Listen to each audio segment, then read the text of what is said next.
हर कोई बच्चा, हर कोई व्यक्ति जरूर सीख के जाए इनसे कि जीने का तरीका और जीतने का तरीका यह भी हो सकता है। मुझे खुद से जीतने की जिद है, मुझे खुद को ही हराना है। मैं भीड़ नहीं हूं इस दुनिया की, मेरे अंदर एक जमाना है। पूरे ओलंपिक खेल में एक ऐसा खिलाड़ी जो पूरी दुनिया में चर्चित हो गया अपने अंदाज के लिए, और अंदाज एक बेपरवाह अंदाज जिसने हर कोई बच्चा, हर कोई व्यक्ति जरूर सीख के जाए इनसे कि जीने का तरीका और जीतने का तरीका यह भी हो सकता है। उम्र है 51 वर्ष, लेकिन जज्बे, जुनून और जिद को जब देखोगे तो लगेगा एक छोटा सा बच्चा और एक जिद करके खड़ा है, जेब में हाथ डाले। अमूमन कहते हैं कि जीतने के लिए हाथ को जेब से बाहर निकालना पड़ता है, लेकिन इन्होंने उस उक्ति को गलत सिद्ध कर दिया कि सफलता जेब में हाथ डाल के भी मिल सकती है, यदि आप में थोड़ी सी स्वाभाविकता है। 3 से 4 बातें जो मैं मानता हूं कि हर उस विद्यार्थी को, हर उस दुनिया के व्यक्ति को इनसे सीखनी चाहिए। पूरे ओलंपिक गेम्स में हम देखते हैं निशानेबाजी में जब भी कोई उतरता है पूरे लवाजमे के साथ उतरता है। उसके पास मूवमेंट लेंस होता है, टोपी ब्लाइंडर होता है, ईयर प्रोटेक्टर होता है, पता नहीं क्या क्या लगा के आते हैं। ऐसा लगता है कि पूरा साथ में पूरा सामान लेके चल रहे हैं।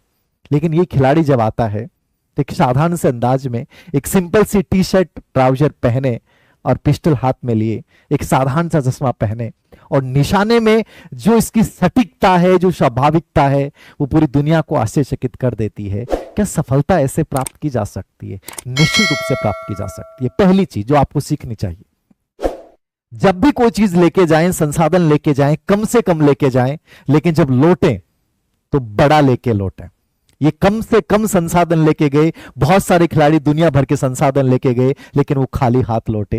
ये बहुत कम चीजों के साथ गए लेकिन लौटे तो रजत पदक के साथ लौटे। पहली चीज, कम संसाधनों के साथ बड़े परिणाम सोचो। नंबर 2, बेपरवाह बनो। बेपरवाह का मतलब ये होता है जब तुम पढ़ रहे हो तुम्हें कोई कुछ बोल देता है, कोई कहता है इनके पास संसाधन नहीं थे, कोई कहता है ये कोई तरीका होता है क्या। दुनिया की बातें सुनोगे तो अपनी जिंदगी कभी नहीं जी पाओगे। जीवो अपने ढंग से, जो आपको बेहतर लगता है वही करना है। यदि परवाह करने लग जाओगे तो पग पग पर तुम्हें लोग बेचैन और परेशान करने वाले मिल जाएंगे। इन्होंने परवाह नहीं की कि दुनिया क्या सोचती है। इनका अपना अंदाज था, इनका अपना एक तरीका था।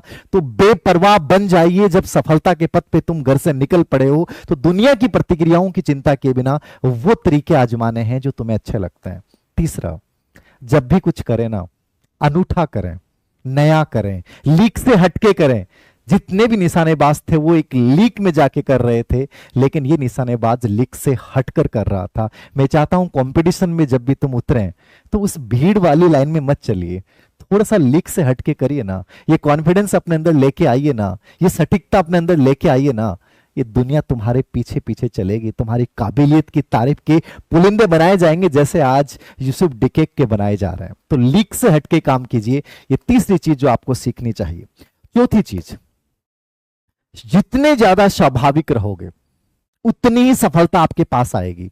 कृत्रिमता का चोला मत ओढ़िए कि सर मैं बहुत प्रिपरेशन कर रहा हूं, मुझे करनी है, मेरे घर वाले मेरे से अपेक्षा कर रहे हैं। नहीं, तुम जैसे होना वैसे बने रहो। उस समय वो जो आनंद में तुम पढ़ाई करोगे या कंपटीशन को क्रैक करोगे या निशानेबाजी करोगे, वो वास्तव में परिणाम देके जाएगी। लेकिन तुमने कृत्रिमता ओढ़ रखी है कि ये दुनिया मेरे बारे में क्या कहेगी, मुझे गंभीर बन के रहना है, मुझे इस समय हंसना नहीं है। जैसे हो वैसे रहो। जितने नेचुरल रहोगे, जितने सहज रहोगे, सफलता इनके चेहरे की स्वाभाविकता, इनके चलने का अंदाज स्वाभाविक है। और इन्होंने इंटरव्यू में भी एक बात बोली, मैं बहुत स्वाभाविक हूं। महात्मा बुद्ध को जब हमने पढ़ा तो उन्होंने भी एक ही बात बोली, ज्ञान की प्राप्ति तभी होती है जब आप सहज हो जाते हो। तुम कठिन मार्ग अपनाते हो, छोड़ देते हो, दोनों में हानियां हैं। सिर्फ सहज हो जाओ, रिलैक्स हो जाओ, कूल हो जाओ, शांत हो जाओ, चीजें आपके पास चल के आती हैं। पांचवी बात जो तुम्हें सीखनी चाहिए, उम्र है 51 वर्ष, 2008 से लगातार खेल रहे हैं लेकिन हिम्मत नहीं हारी कभी। आप इनको देख के कह भी नहीं सकते कि इस खिलाड़ी का जज्बा इतना गजब का है क्या।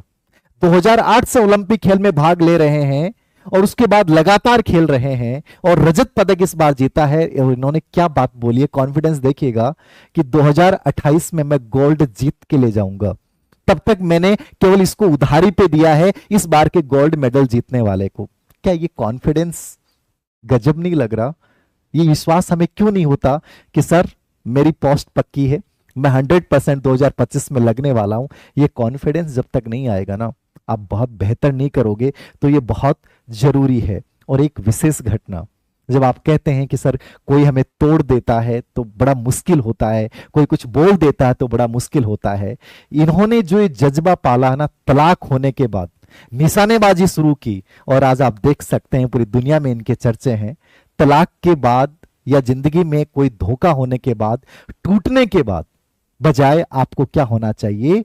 कम बैक करना चाहिए। और यूसुफ डिकेक ने यही दिखाया कि दुनिया को आश्चर्यचकित कर दो अपने परिणाम से, फिर वो दुनिया भूल जाएगी और उन्हें अफसोस होगा कि हमने किसके साथ गलत किया है। तो यूसुफ डिकेक की ये कहानी बहुत सुंदर सी है। बस आपको केवल यही सीखना है कि हमें उन 5 बातों को अपने जीवन में कैसे अप्लाई करना है। Thank you.